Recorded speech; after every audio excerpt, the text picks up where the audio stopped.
आज से हम लोग नया चैप्टर पढ़ेंगे और इसमें सीरीज ऑफ लेक्चर्स होगा तुम्हारा बच्चा। जो नया चैप्टर है वो है तुम्हारा करंट इलेक्ट्रिसिटी, थर्ड चैप्टर। ठीक है, अब करंट इलेक्ट्रिसिटी में हम लोग अभी तक जो देखे थे वो तुम्हारा इलेक्ट्रोस्टैटिक का ही पार्ट देख रहे थे। दो जो चैप्टर था, एक इलेक्ट्रोस्टैटिक मेनली था उसमें, उसके बाद सेकंड चैप्टर था इलेक्ट्रोस्टैटिक पोटेंशियल एंड कैपेसिटेंस का बात किए थे बच्चा।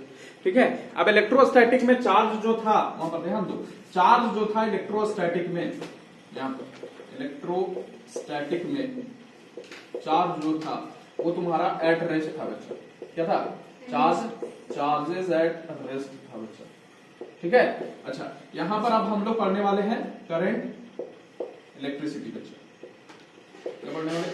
करंट इलेक्ट्रिसिटी, जिसमें चार्जेस क्या हो जाएगा? मोशन में आएगा बच्चा। चार्जेस मोशन में, इन मोशन। ठीक, कोई दिक्कत? देखो इलेक्ट्रोस्टैटिक में चार्जेस क्या था? रेस्ट में। तो रेस्ट का जितना प्रॉपर्टी था सारा हम लोग देख लिए। ठीक है, पहला और दूसरा चैप्टर में बच्चा। अब चार्जेस क्या हो जाएंगे? मोशन में आएंगे। ठीक है, यानी मूव करेंगे बच्चा चार्ज। ठीक है, और क्या बनाएगा? करंट बनाएगा बच्चा। तो charges in motion current electricity है। ठीक है बच्चा, अब देखो चार्जेस इन मोशन भी दो पार्ट में होगा। ठीक है, दो पार्ट में होगा तुम्हारा। तो बेसिकली अगर चार्जेस जो है, if charges moves with constant velocity, अगर कांस्टेंट वेलोसिटी से तुम्हारा मूव करते हैं, कांस्टेंट वेलोसिटी, तब हम लोग क्या पढ़ते हैं? बेसिकली करंट इलेक्ट्रिसिटी पढ़ेंगे। क्या पढ़ेंगे?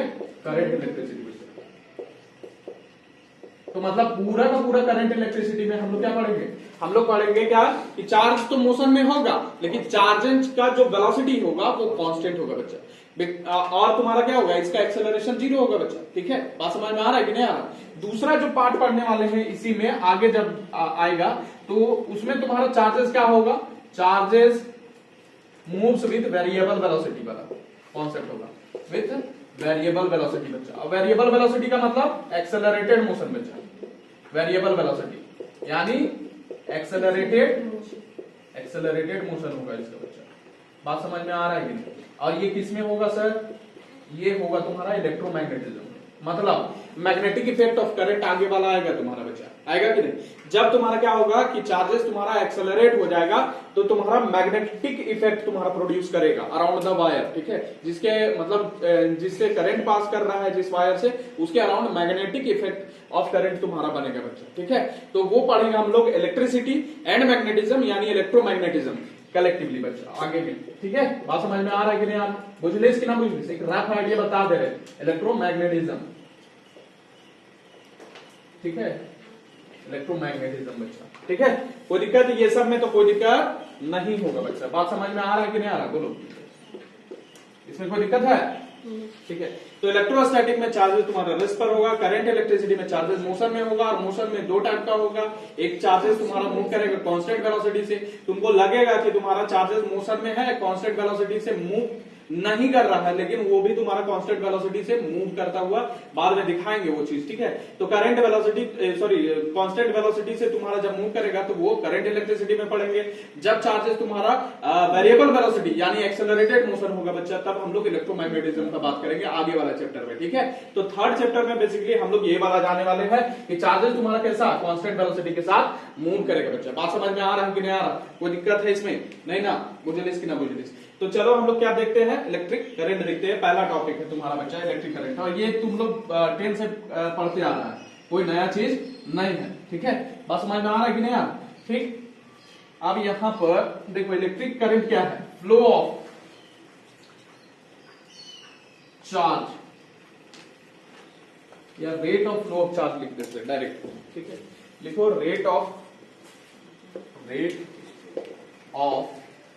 Flow of charges through any cross section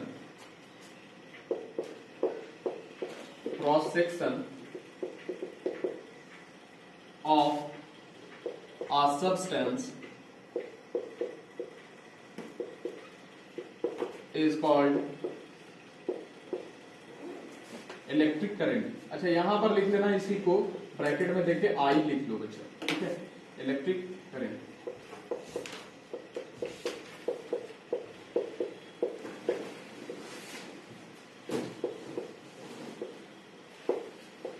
ठीक है, कोई दिक्कत यहां तक बताओ।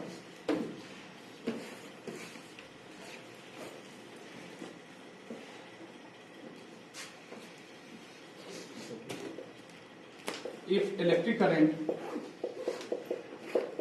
does not change with time,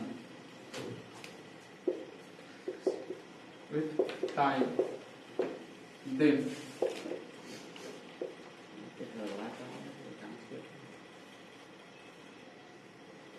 electric current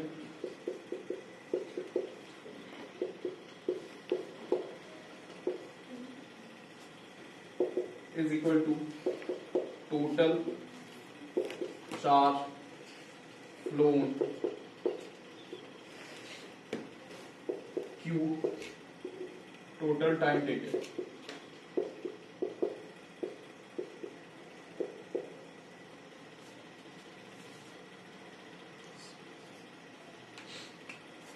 या टाइम टेकन ही लिख लो।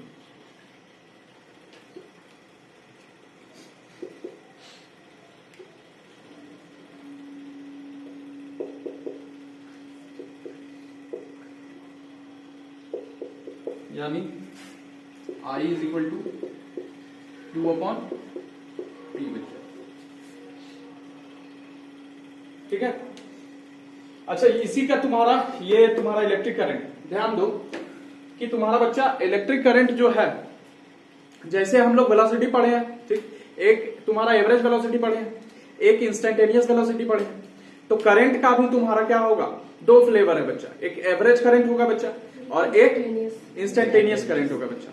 तो इंस्टेंटेनियस में बहुत छोटे टाइम के लिए लेते हैं, एवरेज तुम्हारा बड़े टाइम इंटायर जर्नी वाला बात करते हैं जब। तो यहां पर हम लोग लिख सकते हैं आई को क्या लिख सकते हैं, डेल्टा क्यू अपॉन डेल्टा, ये आई एवरेज का जब बात करेंगे, आई एवरेज का जब बात करेंगे तो delta Q upon delta T लिखेंगे बच्चा, कोई दिक्कत। और इंस्टेंटेनियस वाला जब बात करेंगे, अगर मान लो डेल्टा क्यू चार्ज तुम्हारा डेल्टा टाइम टी में बह रहा है, ठीक है, वो पूरा समझा रहे हैं, डेल्टा क्यू चार्ज बढ़ रहा है तुम्हारा डेल्टा टी टाइम में, तो तुम्हारा आई एवरेज तुम्हारा निकलेगा इंस्टेंटेनियस करंट का एवरेज वैल्यू, एवरेज करंट, ठीक है बच्चा, वो delta Q upon delta T होगा। इसी तरह इंस्टेंटेनियस वाला अगर लिखेंगे तो इंस्टेंटेनियस वाला क्या हो जाएगा, यहाँ इंस्टेंटेनियस वाला तुम्हारा बताए थे कि ये डिफरेंशिएशन हो जाएगा D Q upon D T हो जाएगा, ठीक है। ये छोटे टाइम इंटरवल के लिए है। अभी चलो इसको पता नहीं यहाँ दिख रहा है कि नहीं दिख रहा है, नीचे इसको ऊपर लिख देते बच्चों, पहले ये वाला चीज लिख लो, ये वाला, ठीक है, उसके बाद आई एवरेज लिखना, इधर इंस्टेंटेनियस वाला नीचे थोड़ा सा लिख लेना, इधर जगह नहीं बच रहा है इसीलिए डी क्यू अपॉन डी। बात समझो यहाँ पर, अभी समझाते हैं, पहले समझो, ठीक। हम लोग क्या किए हैं, देखो यहाँ पर कोई भी एक कंडक्टर बोलो, सब्सटेंस बोलो, ठीक है, उसका एक क्रॉस सेक्शन उठा लिया बच्चा। क्रॉस सेक्शन समझता है तुम लोग, जैसे तुम्हारा ये मार्कर है बच्चा, तो मार्कर का जो ये वाला पार्ट है, ये वाला, ये तुम्हारा क्या हो गया, क्रॉस सेक्शन हो गया बच्चा। और इसको जूम करके इधर बैठाएं, ठीक, बात समझ में आ रहा है कि नहीं। अब जूम करके बैठाएं तो तुम्हारा जो चार्ज फ्लो कर रहा है, सुनो ध्यान से, रेट ऑफ फ्लो यहां पर लिखे हुए, रेट ऑफ फ्लो, रेट मतलब तुम्हारा टाइम के रिस्पेक्ट में तुम्हारा चेंज हो रहा है, ठीक है, चार्ज बह रहा है बच्चा, ठीक है, यहां पर। तो rate of flow of charges through any cross section of a substance is called तुम्हारा क्या, इलेक्ट्रिक करंट है बच्चा। बात समझ में आ रहा है। तो rate of flow of charges through any cross section of a substance, यानी कंडक्टर के कोई भी एक क्रॉस सेक्शन से जब चार्जेस पास करेगा, rate of flow of charge यानी टाइम के रिस्पेक्ट में कितना अमाउंट ऑफ चार्ज तुम्हारा एक यूनिट टाइम में तुम्हारा कितना अमाउंट ऑफ चार्ज फ्लो कर रहा है तुम्हारा through any cross section of a substance is called what, electric current. बात समझ में आ रहा है कि नहीं। सिमिलरली तुम समझ सकती है, जैसे वाटर है, तो एक पॉइंट से, एक गिवन पॉइंट से या एक गिवन क्रॉस सेक्शन से तुम्हारा कितना अमाउंट ऑफ वाटर तुम्हारा पास कर रहा है तुम्हारा एक यूनिट टाइम में यानी एक सेकंड में, वो क्या कहलाएगा, तुम्हारा वाटर करंट कहलाएगा बच्चा। बात समझ में आ सकता है, आ रहा है कि नहीं आ रहा, बुझलिस कि ना बुझलिस। यानी वाटर करंट सिमिलर है तुम्हारा चार्जेस का, चार्ज करंट यानी इलेक्ट्रिक करंट का बच्चा। बात समझ में आ रहा है कि नहीं आ रहा, बुझा रहा है, कुछ बुझा रहा है कि नहीं बुझा रहा है, कोई दिक्कत है इसमें, नहीं ना। तो इसी को लिख सकते हैं ना, रेट ऑफ फ्लो मतलब क्या, amount of charge upon time लिखेंगे बच्चा, एक सेकंड में क्यू अपॉन टी बच्चा। बात समझ में आ रहा है कि नहीं आ रहा, बुझलिस कोई दिक्कत है यहाँ तक है ना, समझ में आ रहा है कि नहीं? ठीक, तो वही चीज यहाँ पर लिख दिए बच्चा। अच्छा, एवरेज तुम्हारा हो जाएगा, एवरेज हम लोग जब भी निकालते थे तो delta Q upon delta T करते थे बच्चा, ठीक है, जब बड़ा टाइम के लिए ले रहे थोड़ा सा, ठीक है। और तुम्हारा ये वाला क्या हो गया, एक छोटा सा टाइम तुम्हारा एक क्षण वाला बात करते हैं, इंस्टेंटेनियस हो जाएगा बच्चा, इसको लिखेंगे D Q upon D T बच्चा। बात समझ में आ रहा है कि नहीं आ रहा है? बोलो कोई दिक्कत यहाँ तक नहीं ना? इसको नोट डाउन करो पहले। देखो, तो करंट तुम्हारा बच्चा रफली अगर बात करें तो I will be equal to तुम्हारा क्यू अपॉन टी बच्चा, ठीक है। बात समझ में आ रहा है कि नहीं आ रहा? अब देखो इसमें, ठीक है, इसका एसआई यूनिट क्या होता है भैया? एसआई यूनिट इसका अगर लिखेंगे तो जान रहे तुम लोग, एसआई यूनिट निकालेंगे तो यहां से देखो तो निकलेगा तुम्हारा ये कूलाम निकलेगा अपॉन सेकंड बच्चा, ठीक है। क्यू का तुम्हारा कूलाम और इसका टाइम का सेकंड बच्चा, यानी कूलाम पर सेकंड ही तुम्हारा क्या है, एम्पियर है बच्चा, ठीक है। कोई दिक्कत बोलो? अच्छा, इसी को अगर हम डिफाइन करने बोले कि define electric current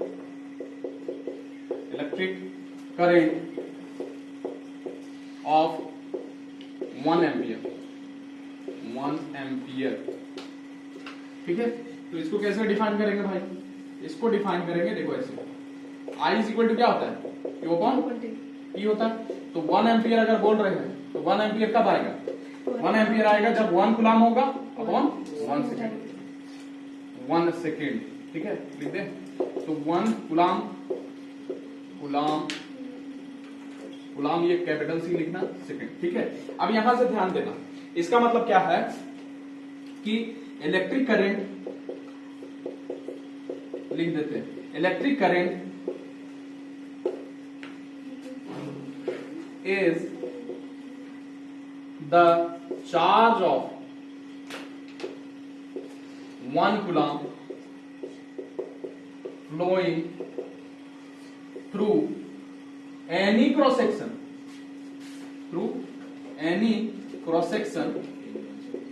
in 1 second. यानी 1 सेकेंड में तुम्हारा एक कूलाम अगर चार्ज पास करे एक कोई क्रॉस सेक्शन से, तब उसको बोलेंगे कितना करंट कंस्टिट्यूट कर रहा है, 1 एम्पियर का। और 1 एम्पियर जो होता है वो छोटा मोटा यूनिट नहीं होता है, याद रखना। 1 एम्पियर बहुत बड़ा यूनिट होता है बच्चा, बात समझ में आ रहा है? अब कितना बड़ा यूनिट होता है सर, याद करो, तुमको बताए थे, तुम्हारा ये निकाला भी था कि 1 एम्पियर जब होगा ना तो तुम्हारा 6.25 इंटू 10⁻18 इलेक्ट्रॉन्स हर सेकेंड तुम्हारा पास कर रहा है एक क्रॉस सेक्शन से। मतलब अगर एक क्रॉस सेक्शन है, सपोज करो ये मार्कर है या फिर कोई कंडक्टर इतना मोटा तार है, तो तुम्हारा क्या होगा कि इससे हर एक सेकेंड तुम्हारा कितना इलेक्ट्रॉन पास कर रहा होगा। अगर 1 एम्पियर का करंट बह रहा है तब 6.25 इंटू 10⁻18 इलेक्ट्रॉन्स पर सेकेंड तुम्हारा मूव कर रहा है बच्चा। अब ये निकाल के दिखाइए, निकाल के दिखाएं क्या?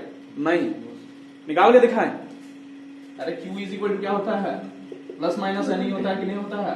होता है ना बच्चा। अब बोल रहा है कि यहां पर क्या लेंगे, यहां पर लेंगे तुम्हारा I इज इक्वल टू क्या होता है, Q बाई टी होता है कि नहीं होता है? होता है। अब यहां से करेंगे तुम्हारा तो I 1 एम्पियर है बच्चा, है ना, और तुम्हारा यहां से Q लिखेंगे तो तुम्हारा कितना होगा, बोलो, एन ही लिखेंगे बच्चा, ठीक है। और यहाँ पर टाइम, यहाँ पर अच्छा टाइम तुम्हारा 1 सेकेंड है बच्चा, और एन हमको निकालना है कि इलेक्ट्रॉन का चार्ज कितना हो जाएगा, 1.6 इंटू 10⁻19 होगा। एन कितना निकलेगा यहाँ से, देखो यहाँ से एन निकलेगा तुम्हारा 1/1.6 इंटू 10⁻19 लिखेगा। बोलो कोई दिक्कत है? ये वाला ऊपर जाएगा तो तुम्हारा 10⁻19 10 इंटू 10⁻18 कर सकते हैं इसको, और इसको 1.6, ठीक है। अब इसको भागा देगा तो तुम्हारा निकलने वाला है तुम्हारा n is equal to 6.25 into 10⁻18 electrons बचा। बात समझ में आ रहा है ना? तो इतना तुम्हारा चार्ज 1 एम्पियर जब करंट बहेगा तो कोई भी एक क्रॉस सेक्शन से 1 सेकेंड में 6.25 इंटू 10⁻18 इलेक्ट्रॉन्स पास करेगा। सो एम्पियर बहुत बड़ा यूनिट है बच्चा। बात समझ में आ रहा है कि नहीं आ रहा? बुझलिस कि ना बुझलिस? तो इसके लिए क्या किया जाता है कि जनरली हम लोग यूज करते हैं मिली एम्पियर या माइक्रो एम्पियर बच्चा। तो अदर यूनिट में तुम्हारा लिख लो कॉमनली यूज्ड यूनिट, यहां पर लिख देते हैं, ठीक है। इसको मिटाते हैं, कोई दिक्कत? ये बात समझ रहा है कि नहीं समझ रहा है, बोलो।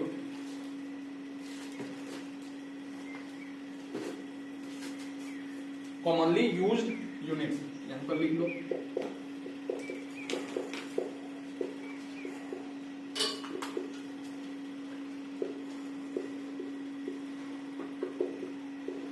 क्या होगा कॉमनली यूज?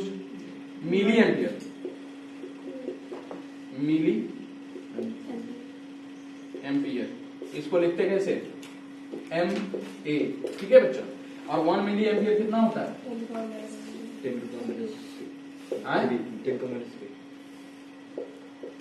एम्पियर, ठीक है। इसी तरह तुम्हारा 1 माइक्रो एम्पियर लिखेंगे, माइक्रो एम्पियर बच्चा। तो इसमें तुमको हमेशा करंट मिलेगा, कितना हो जाएगा? एम्पियर बच्चा, ठीक है। कोई दिक्कत इसमें? ये सब बात तो बुझा रहा होगा, ठीक है, इसमें कोई दिक्कत नहीं है। अच्छा, अब दूसरा वाला एक बात करते हैं तुम्हारा कि जो करंट है वो कैसा क्वांटिटी है? स्केलर है, वेक्टर है, या टेंसर है? टेंसर। देखो, सारा क्वांटिटी जो होता है ना दुनिया में, 3 तरह का क्वांटिटी है। हम लोग तो 2 तरह का क्वांटिटी तुम लोग जानती है कि स्केलर और वेक्टर, लेकिन एक्चुअली तीसरा काइंड का क्वांटिटी भी होता है टेंसर क्वांटिटी, ठीक है। तो टेंसर वाला जो चीज है, जब हाई एनर्जी मतलब हाई फिजिक्स हायर क्लास में जाएगा तो टेंसर का बात करना पड़ता है, ठीक है। एक्चुअली सारा क्वांटिटी जो है ना वो टेंसर क्वांटिटी होता है। सुनो ध्यान से, SU0 ये तुम्हारा होता है टेंसर क्वांटिटी, इसी को बोलते हैं स्केलर क्वांटिटी बच्चा। स्केलर क्वांटिटी में क्या चीज होता है? खाली मैग्नीट्यूड होता है बच्चा, ठीक है। और तुम्हारा वेक्टर क्वांटिटी क्या होता है? जिसमें तुम्हारा मैग्नीट्यूड, डायरेक्शन, ठीक है, स्पेसिफाइड डायरेक्शन होगा और साथ साथ में उसको वेक्टर लॉ ऑफ एडिशन भी फॉलो करना पड़ता है बच्चा। बात समझ में आ रहा है? तब वो वेक्टर होता है बच्चा। ये SU1 में आता है बच्चा। बात समझ में आ रहा है कि नहीं आ रहा? इसलिए इसके नाम पूछते। अब करंट का क्या कहानी? करंट का तुम्हारा डायरेक्शन होता है, ठीक है। डायरेक्शन हम लोग बोलते हैं हायर पोटेंशियल से लोअर पोटेंशियल की तरफ, ठीक है। तो इलेक्ट्रिक करंट का डायरेक्शन होता है, लेकिन वो डायरेक्शन तुम्हारा जो है, सुनो ध्यान से, डायरेक्शन है, डायरेक्शन तो है, प्लस मैग्नीट्यूड भी होगा 1 एम्पियर, 2 एम्पियर या मिली एम्पियर में जो भी लेना है, ठीक है। मैग्नीट्यूड होगा, डायरेक्शन होगा स्पेसिफाइड डायरेक्शन, लेकिन वेक्टर लॉ ऑफ एडिशन को फॉलो नहीं करेगा बच्चा। इसीलिए तुम्हारा क्या होता है कि वेक्टर क्वांटिटी हम लोग नहीं बोल सकते। अगर एग्जाम में टेंसर क्वांटिटी आए और तुम्हारा क्या है स्केलर क्वांटिटी नहीं आए, या टेंसर, मान लो तुम्हारा एग्जाम में रहे ऑप्शन में तुम्हारा वेक्टर क्वांटिटी, टेंसर क्वांटिटी इस तरह से, तो तुम टेंसर मारेगा ना कि स्केलर मारेगा। अगर स्केलर रहे खाली तो स्केलर मारेगा। तो तुम लोग को अभी जो जानना है वो जानना है इसके बारे में कि स्केलर क्वांटिटी होता है बच्चा। बात समझ में आ रहा है कि नहीं? लेकिन इनफैक्ट तुम्हारा जब टेंसर आएगा तो टेंसर क्वांटिटी मार देना है। ओके, समझ में आ रहा है कि नहीं आ रहा? बोलो, कोई दिक्कत है? ये सब तो यहां पर कहीं लिख लो तुम्हारा कि electric current is a scalar quantity, tensor also, ठीक है, लिख सकता है, ठीक है। बुझले इसके नाम बुझले। लेकिन एग्जाम में बता दिए कि तुम्हारा काम मारना है। अगर टेंसर नहीं रहा तो स्केलर मार देना, और टेंसर रहा तब मारना है टेंसर, वैसे टेंसर रहेगा नहीं, ठीक है। बात समझ में आ रहा है कि नहीं आ रहा? ठीक, ये सब लिख लिया है? अच्छा, नोट डाउन कर लो। तो इलेक्ट्रिक करंट तुम्हारा कैसा होगा बच्चा? Electric current is scalar quantity, is scalar quantity. Exam में आएगा तो स्केलर क्वांटिटी लिखना है, बट ऑल्सो टेंसर, ठीक है। समझ में आ रहा है ये चीज? ठीक। अब देखो, नोट में करके तुम्हारा एक चीज लिखना कि इसका इलेक्ट्रोमैग्नेटिक यूनिट क्या होता है करंट का। Electromagnetic unit of current, current का। तो देखो 1 एम्पियर जो होता है वो 1/10 EMU के बराबर होता है, ये लिख लेना, ठीक है। बात समझ में आ रहा है? और तुम्हारा इलेक्ट्रोस्टैटिक यूनिट, ठीक है, जिसको हम लोग क्या बोलते हैं? स्टैट एम्पियर, ठीक है। जैसे स्टैट कूलाम होता था, इलेक्ट्रोस्टैटिक यूनिट में कूलाम के लिए स्टैट कूलाम होता था बच्चा, उसी तरह यहां पर स्टैट एम्पियर होगा, इलेक्ट्रोस्टैटिक यूनिट।